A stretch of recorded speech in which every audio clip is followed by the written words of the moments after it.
Prensa Miami.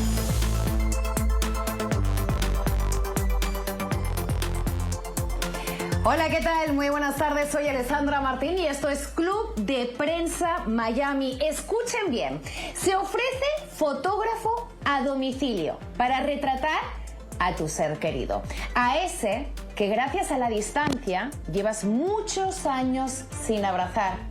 Momento para que pele el diente frente a la cámara, para que sonría y te diga eso que no te ha dicho en tantos años. Ese es el anuncio que estaba publicado en su cuenta de Instagram de nuestro siguiente invitado para elaborar una serie fotográfica que lo que pretende es acortar la separación que ha impuesto la migración venezolana en los últimos años. Y quiero dar la bienvenida al artista, al fotógrafo, a Roberto Mata, el creador, hashtag pídeme un retrato. El anuncio que pusiste en tu cuenta de Instagram, mira, se me ha erizado la piel solo de leerlo. ¿Cuántas personas contestaron a ese anuncio diciendo yo quiero? Muchas, ha habido diferentes olas, ¿no? Bueno, primero que todo, gracias por la invitación, gracias por tenerme acá. Sí, apenas salió, que fue a finales de noviembre, la reacción fue abrumadora, vamos a decirlo de esta manera. Y este tipo de cosas yo las hago solo normalmente y me puse a responder cada una de las personas que escribía. Calcula que escribieron 100, 120 más o menos, y tenía que evaluar los casos, porque es fundamental para el proyecto, que es un proyecto absolutamente personal, que es mío.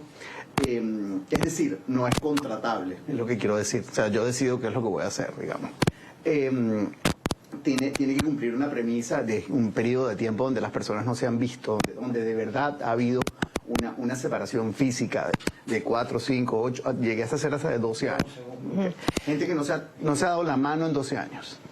Y sí, me están anunciando que estamos teniendo unos problemas técnicos del audio, así que Roberto, ahí estábamos viendo esas primeras fotografías. Son venezolanos que están en la distancia de sus familiares, es el ejemplo de la diáspora venezolana. Recuerden, casi 8 millones de venezolanos que han tenido que abandonar su país. Vamos a hacer una pequeña pausa publicitaria para resolver estos problemas técnicos, pero enseguida regresamos aquí en Club de Prensa Miami. No se vayan.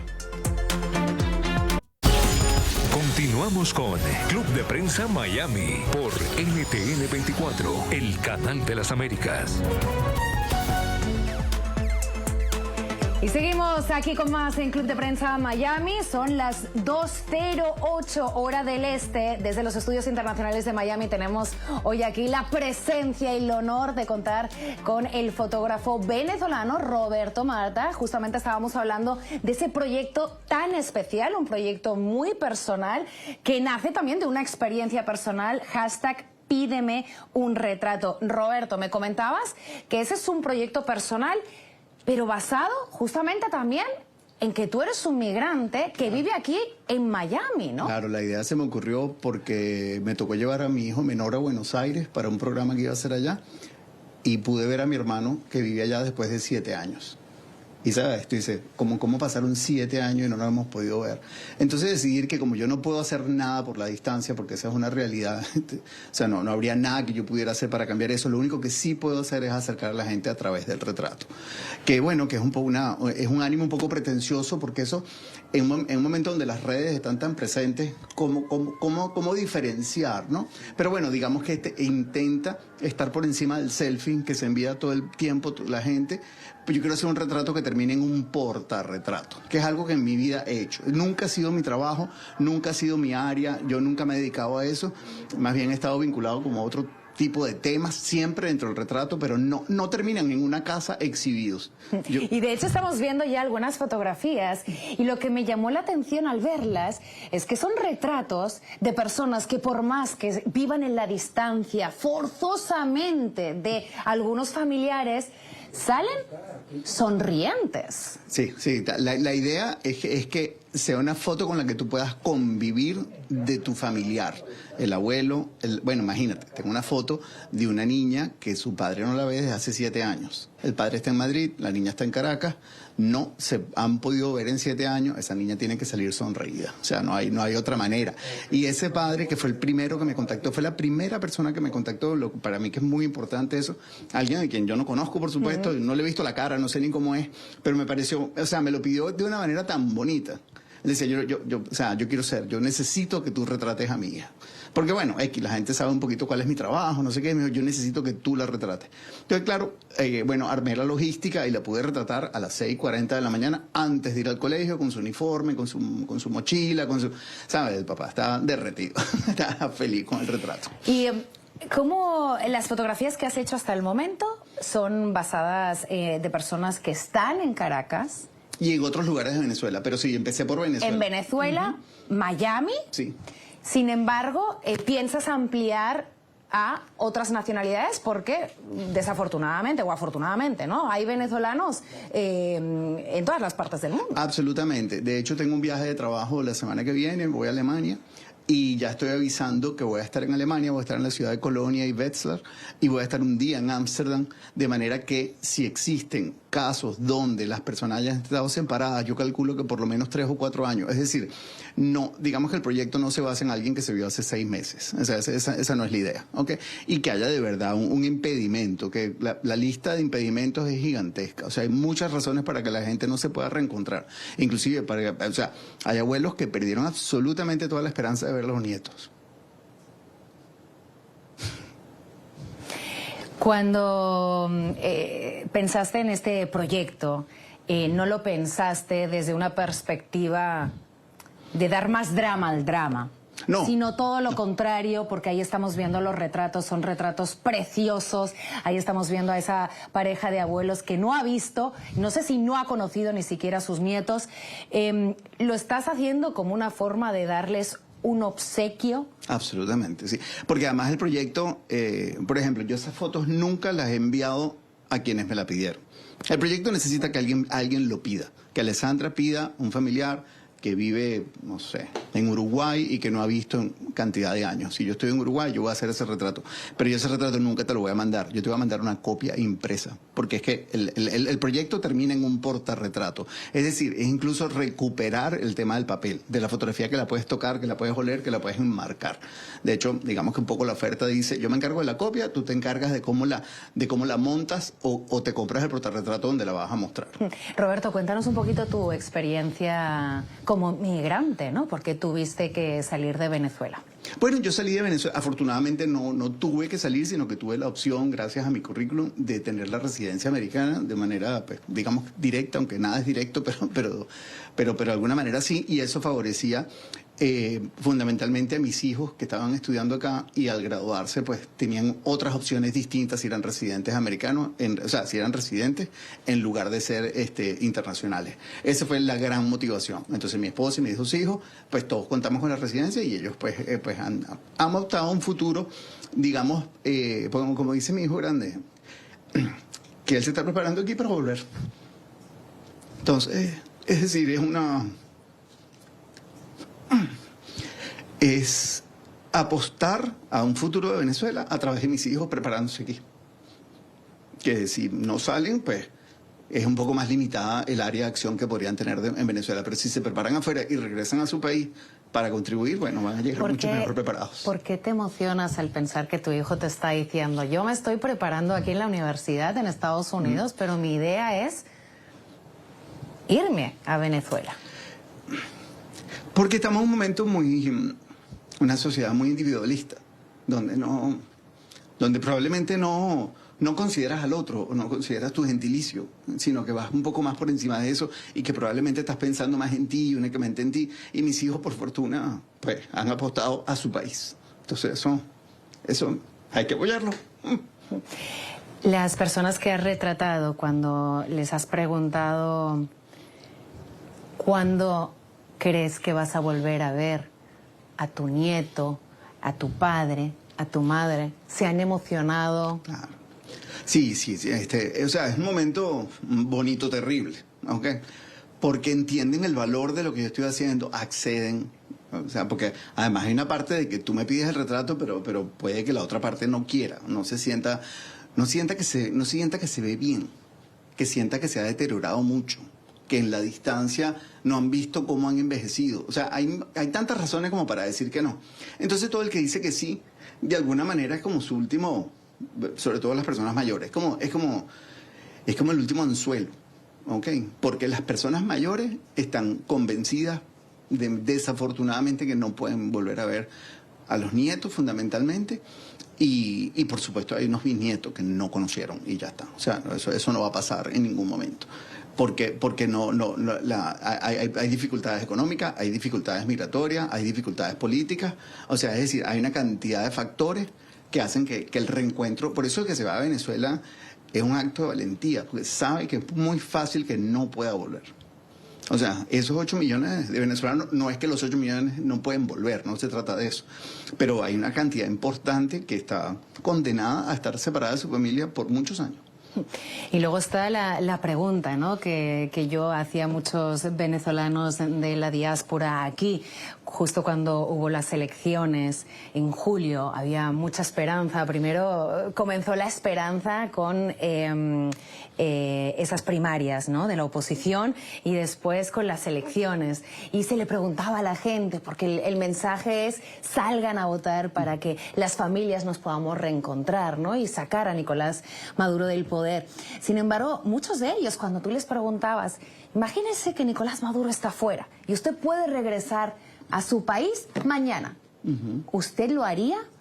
Y claro, al final, muchas de estas familias venezolanas, empezar de cero en un país no es nada fácil. Y más teniendo en cuenta que aquí en Estados Unidos, o sea, es otro idioma. ¿Tú crees que de todas esas personas que viven, sobre todo forzosamente, en el exterior, ya sea en España, ya sea en Estados Unidos, tendrían como esa facilidad tan rápida de regresar al día siguiente a Venezuela, justamente porque les ha costado mucho, ¿no?, volver a empezar y a engranar lo que es una logística familiar, una escuela, una vivienda, un todo, ¿no?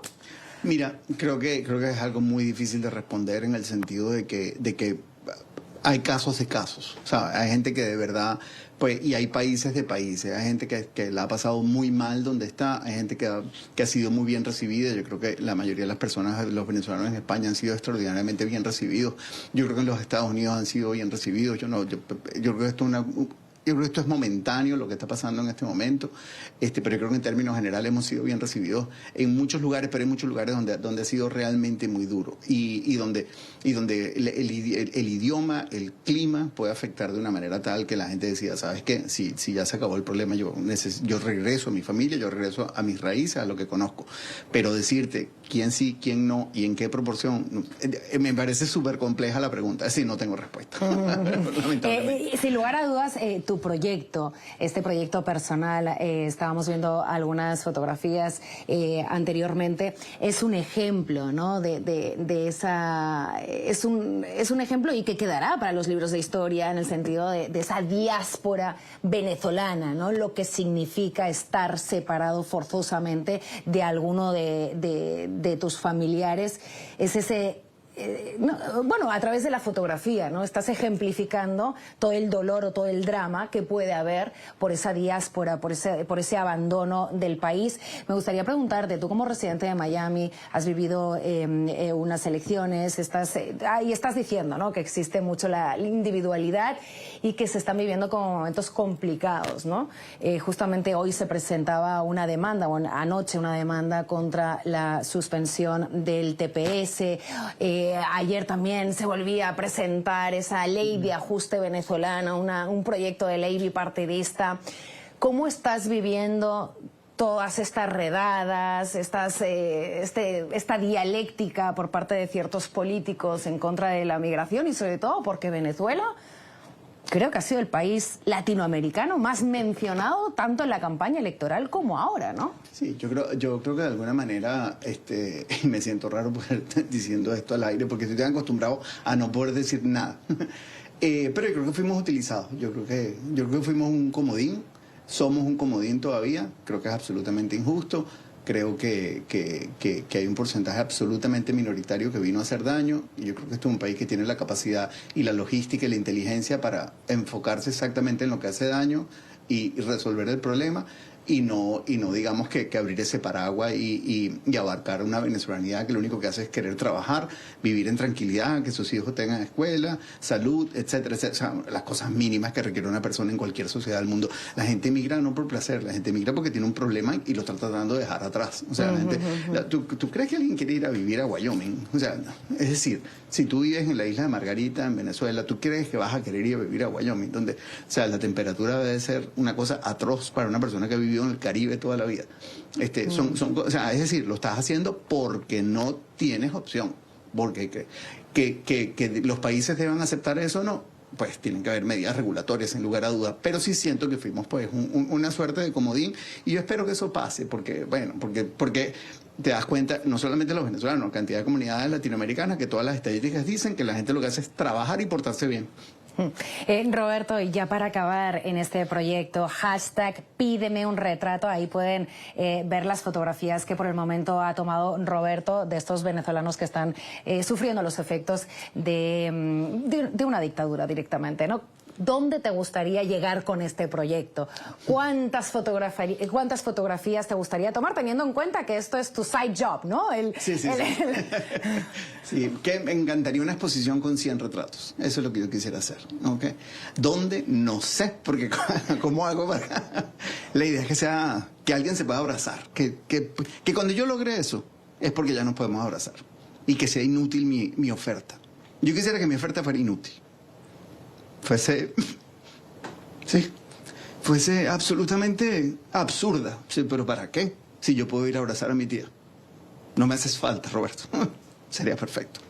Es curioso que te emociones siendo un venezolano que afortunadamente pudiste salir de Venezuela pues por tu talento, ¿no? Que te toque tan la fibra, Perdón. No. Roberto Mata, muchísimas gracias. Y esperemos que nos invite a esa exhibición con esas 100 fotografías, pídeme un retrato, y que podamos ver a muchas de esas personas que puedan abrazarse en esa exhibición. Muchísimas gracias, Roberto.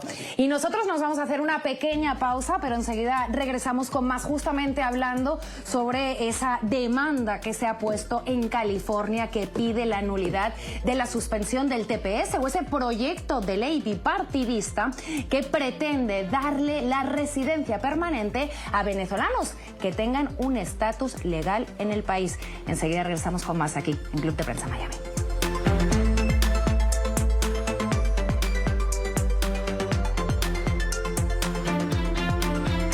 Continuamos con Club de Prensa Miami por NTN 24, el canal de las Américas. Hoy es un día extremadamente importante, es un día histórico. Es un día que hubiésemos querido que no hubiese llegado, pero llegó. La demanda fue introducida anoche, antes de que terminara el día de ayer, en una corte en el norte de California, en San Francisco específicamente. Y en un ratito vamos a tener la rueda de prensa para informar todo. Con el favor de Dios, vamos de la mano de Dios y de las manos de los mejores abogados que pudimos tener. Este live es para decirles que la demanda es pública, incluso mi declaración jurada también es pública, los demandantes y sus declaraciones también. Aquí en este país eso es la ley, así se maneja la ley, esos son archivos públicos, y pronto se las dejaremos publicadas para que las puedan ver. Anoche la Alianza Nacional del TPS y 5 venezolanos beneficiarios del estatus de protección temporal demandaron al Departamento de Seguridad Nacional y al gobierno de los Estados Unidos por la suspensión de la extensión del programa migratorio. La demanda fue presentada en el Distrito Norte de California, en la división de San Francisco, y en ella han trabajado el Caucus Venezolano, la Unión Americana de Libertades Civiles ACLU, la Red Nacional de Organización de Jornaleros y, por supuesto, la Alianza Nacional del TPS. Tengo en mis manos la demanda, que tiene aproximadamente 48 páginas y alega que la suspensión del TPS es ilegal. Quiero saludar a esta hora a Sasha Escalante, periodista desde Miami. Sasha, Muy buenas tardes, ¿cómo estás? Buenas tardes, Ale. Gusto saludarte a ti y a toda tu audiencia de nuevo. Sasha, 48 páginas. Esta es la primera demanda, porque podrían haber más, por la suspensión del programa TPS. Recordemos que casi medio millón de venezolanos están protegidos bajo ese estatus. Hay algunos que se les vence ahora en abril, hay otros que se les vence en septiembre. Y Sasha, la denuncia está hecha contra, primero, Kristi Noem, que ya sabemos que es la secretaria de Seguridad Nacional, y también contra el gobierno de los Estados Unidos.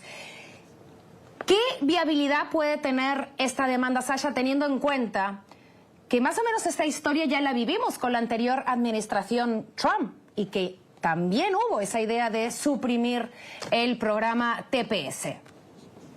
Ale, yo creo que es importante reiterar, como tú bien lo decías, que es la primera demanda colectiva en contra de la cancelación de lo que es el TPS para los venezolanos en Estados Unidos. Está respaldada por un montón de alianzas, fue presentada ante el Tribunal de Distrito Norte de California, y el argumento es muy importante destacarlo, porque está basado en que esto es ilegal y que se desvía de la práctica legal basada en la violación de la ley del procedimiento administrativo. Algunos juristas con los que hemos podido conversar dicen que el argumento que estaría utilizando en este momento o que ha utilizado en varias de las declaraciones la Secretaría de Seguridad Nacional es absolutamente irracional y alejado de la realidad, porque sabemos que las condiciones en Venezuela siguen siendo las mismas del momento en que se otorgó la medida, aun y cuando creo que todos entendemos que el TPS es una política, digamos que no es una política de inmigración, es un estatus de protección precisamente temporal, o sea, no es una vía directa, digamos que a la legalización, pero está establecido cuando hablamos de desastres naturales u otras condiciones extraordinarias como esta de Venezuela. No va a ser la última, es la primera de muchas demandas, y yo creo que es valioso que todos puedan entender que a pesar de que ha sido muy vertiginoso y rápido todo lo que hemos visto en materia migratoria desde que asumió esta nueva administración del presidente Trump, que además fue una promesa en campaña, todo lo que está haciendo no ha sido secreto para ninguno, es importante destacar que todavía hay separación de poderes y que esto puede dirimirse de una buena manera ya en los tribunales cuando llegue, mejor dicho, en la corte, cuando llegue, y se puede ampliar un poquito el tiempo, porque no olvidemos que lo más, digamos, que doloroso y lo que nos preocupa, y lo digo también no solo como periodista sino como venezolana, es que en abril, cuando expire el TPS, un poco más de 350.000 venezolanos estarían expuestos directamente a la deportación, y luego otros 250.000 en septiembre, y muchos de ellos se corre riesgo la vida porque estás de vuelta a un país que sigue exactamente con las mismas condiciones. Nosotros aquí en el sur de la Florida, y tú muy bien lo sabes cuando nos toca hacer coberturas en la calle, esta es una región con una significativa comunidad venezolana, y me parece valioso también destacar que líderes locales, o sea, bipartidistas, ambos partidos políticos han expresado su oposición a la terminación de lo que ha sido el TPS y a esta decisión de la administración. Sobre todo aquí en el condado de Miami-Dade, que por cierto, que por primera vez ganó el Partido Republicano en más de 30 años, en las pasadas elecciones del 5 de noviembre, y aún ya así el Partido Republicano aquí en el condado de Miami-Dade ha estado en contra de esa suspensión del programa TPS. Has mencionado justamente que las condiciones en Venezuela no han cambiado desde que se designó el programa también para los venezolanos. Yo diría incluso que se han agravado después de las elecciones, pero también los demandantes están reiterando que la mayoría de los titulares del TPS no son criminales o no tienen antecedentes penales, que es otro de los motivos que ha estado usando la administración para poner fin al programa, ya que dice el litigio que son inelegibles si tienen más de una condena por delito menor. ¿Eso es así, Sasha? Mira, lo hemos estado tratando de analizar con varios expertos, sobre todo cuando hemos visto los requisitos que se piden para otorgar el TPS, que son bastante específicos, aun y cuando entendemos que el gobierno de Estados Unidos, digamos que no tiene una relación directa con Venezuela para poder verificar los antecedentes de cada uno. En la gran mayoría estamos hablando de venezolanos de a bien que están trabajando aquí y que quieren construir comunidad y que de hecho lo están haciendo. Entonces, entendemos sabíamos todos que hay un problema enorme con la gente del Tren de Aragua que ha venido a delinquir. Hemos visto legislaciones que yo creo que todos aplaudimos, porque nadie puede estar de acuerdo con delitos como ese que vimos de la estudiante de medicina, de enfermería, y por la que además se aprobó y se avanzó una legislación al respecto. Pero no, yo no creo que sea tan sencillo para este tipo de personajes estar accediendo a beneficios como el TPS y que realmente no los hayan identificado. Sí, de hecho, Sasha, dicen que las cifras de venezolanos extraoficial en Estados Unidos, estaríamos hablando de 1.300.000, y de miembros del Tren de Aragua serían unos 600, 800, a verificar también, porque muchas veces las autoridades dicen que una persona es del Tren de Aragua sin serlo, y eso representaría como un 0,04% del total de los venezolanos que se encuentran aquí en Estados Unidos. Quiero destacar otra parte de la demanda, Sasha, no sé si has tenido oportunidad de leerlo, pero están diciendo, dice, la decisión del Departamento de Seguridad Nacional de poner fin al TPS para los venezolanos se basa en el supuesto de que el TPS es en sí mismo ilegal y por tanto todos los venezolanos con TPS son o están aquí ilegalmente. Y atención, denuncian que las decisiones del gobierno estuvieron motivadas, al menos en parte, y lo leo textual, por la animadversión racial, calificando a los titulares de TPS de venezolanos mugrientos. Eso fueron palabras de Kristi Noem. Sí, yo creo que a todos nos sorprendió cuando vimos estas declaraciones de la Secretaría de Seguridad Nacional. Por eso yo creo que nadie podría estar en desacuerdo de esta primera de muchas de las demandas, porque lo que va a hacer es obtener una medida cautelar que pueda detener la eliminación de la medida mientras el caso se resuelve o se dirime en tribunales. Al principio, cuando vimos todas estas noticias y cancelan la extensión del TPS, logramos entender cuando empezamos a hablar con algunos juristas y expertos, abogados en inmigración, que el problema había estado en que habían extendido la medida como que fuera de tiempo, pero luego fuimos viendo este tipo de declaraciones como la que tú acabas de mencionar, en donde se menciona... es como estereotipar a la comunidad venezolana, que todos sean del Tren de Aragua, y por supuesto no podemos estar más en desacuerdo, porque aquí hay mucha gente trabajando, mucha gente de bien, mucha gente contribuyendo además a la economía de diversas maneras, porque están presentando impuestos y declarando como debe ser. Entonces nadie puede estar en mayor desacuerdo, sobre todo cuando también vemos la manera en que se está comportando el propio gobernador DeSantis, que pudiésemos definir y que está caminando en una línea como que muy delgada de lo que representa la propia ley en cuanto a la aplicación de leyes migratorias. Del gobernador hablaremos más tarde seguramente. Sasha, me gustaría introducir el siguiente tema, que es la ley de ajuste venezolano, porque los representantes, estamos hablando de María Elvira Salazar, republicana por Florida, Darren Soto, demócrata por Florida, y Debbie Wasserman Schultz, demócrata por Florida, y no me puedo olvidar de Frederica Wilson, también demócrata por Florida, pues anunciaron la reintroducción de la ley de ajuste venezolano, HR 1348, un proyecto de ley bipartidista, y lo que planea ese proyecto de ley es ajustar el estatus legal de los ciudadanos venezolanos a la residencia permanente, es decir, con algunos criterios de elegibilidad, por supuesto, pero estarían planteando un poco lo que pasa también, lo que hay para los cubanos, que es la ley de ajuste cubano, que es aquellas personas que tengan estatus legal en Estados Unidos puedan optar al camino de la residencia permanente o al tarjetón verde o a la green card, ¿no?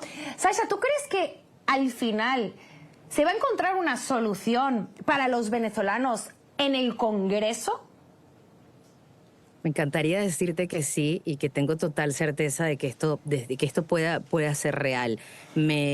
Digamos que me alienta que sea una legislación bipartidista, pero debemos mencionar que no es la primera vez que se presenta en el Congreso y que ya ha encontrado con varios tropiezos. Ayer escuchaba a una de las congresistas, nuestras congresistas por la Florida, la republicana María Elvira Salazar, que está justamente reintroduciendo esta propuesta de ley de ajuste venezolano, que como tú decías es muy parecida a la de ajuste cubano, cubano, y ella decía, es que no nos importa quién lo dejó entrar, en este momento ellos van a recordar o se va a recordar es quién te dejó quedar de una manera legal.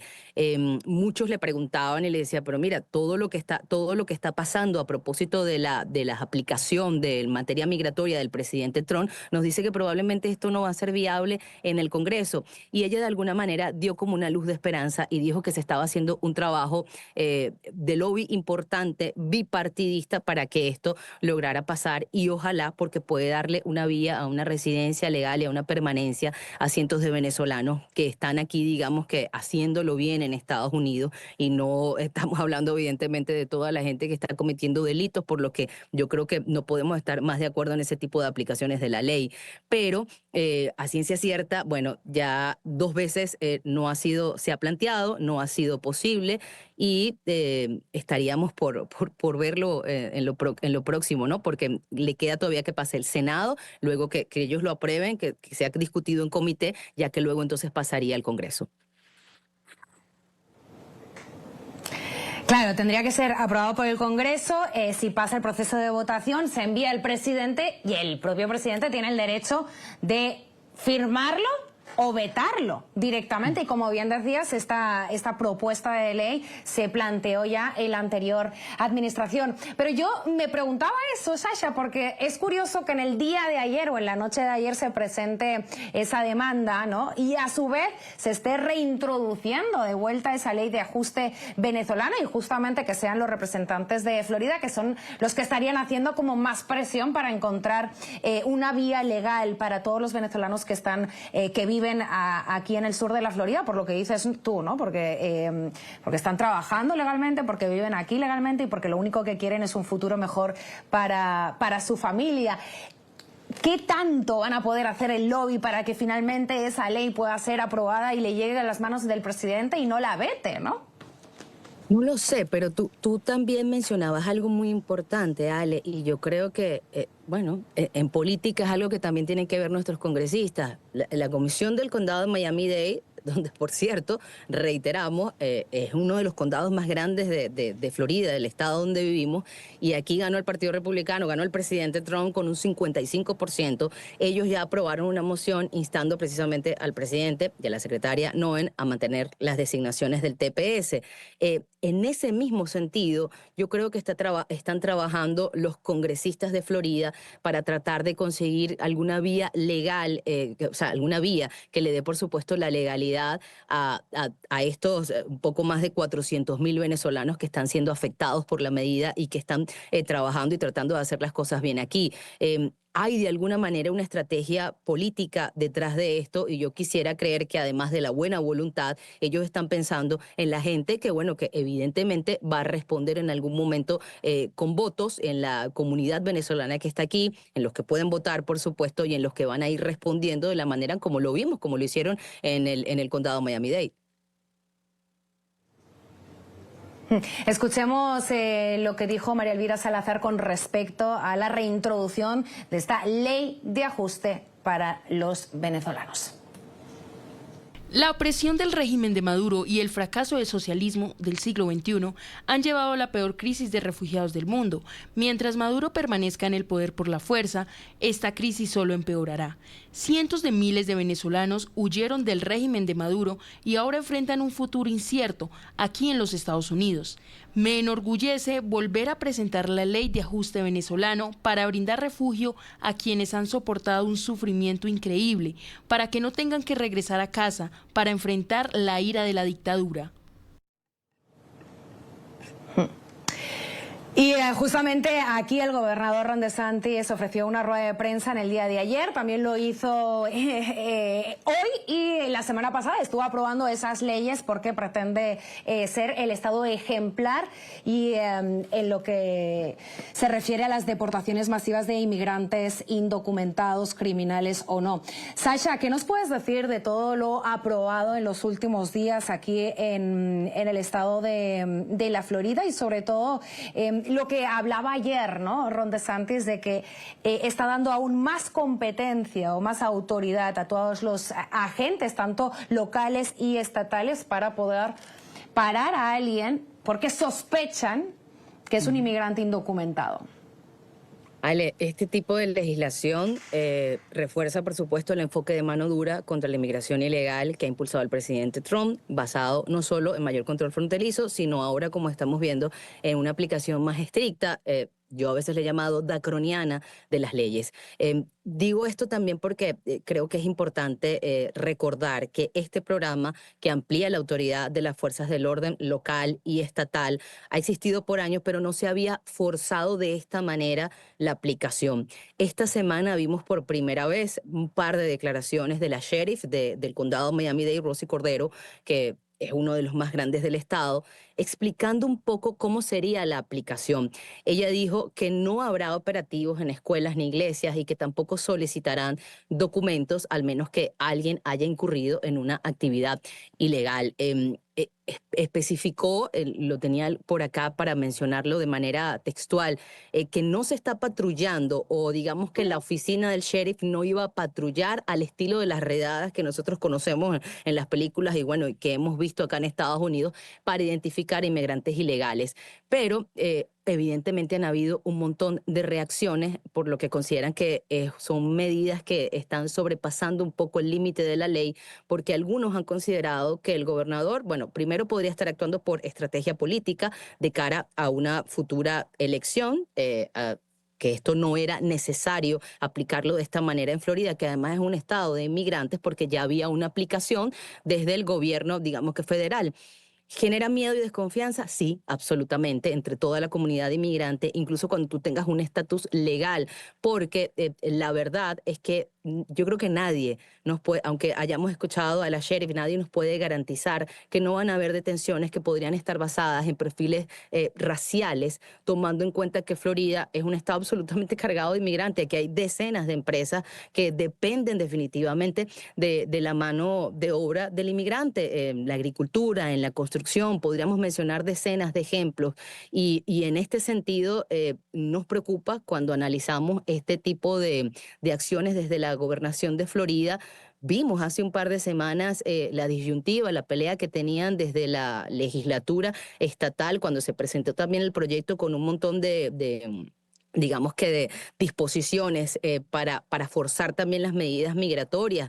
Hablábamos que una de ellas dejaba, digamos que sin alcance, quitaba la exención que se tenía para la matrícula a los Dreamers, unos muchachos que todos sabemos que son tan americanos como los que nacen acá. Entonces, hay cosas que estamos considerando que están un poquito fuera de la norma y, por supuesto, lo que hacen es desatar el miedo entre toda la comunidad inmigrante. Miedo e incertidumbre por estas nuevas leyes antimigrantes aquí en el estado de la Florida, que por cierto convierte en pena de muerte a aquellos inmigrantes indocumentados condenados por delitos como asesinato o violación a un menor, y también convierte en delito grave el manejar sin licencia. Recordemos que aquí los indocumentados no pueden sacarse una licencia, o en delito grave también entrar al estado de forma indocumentada o ilegal. Así que bueno, veremos a ver cómo acaba todo esto y dónde estaremos de aquí 4 años cuando finalice la nueva administración de Donald Trump. Sasha Escalante, muchísimas gracias por tu participación hoy aquí en el programa. A ti, Ale, un gusto como siempre. Gran abrazo a ti y a todo el equipo. Y con esto nos vamos a hacer una pequeña pausa, pero enseguida regresamos aquí en Club de Prensa Miami. No se vayan. Continuamos con Club de Prensa Miami por NTN 24, el canal de las Américas.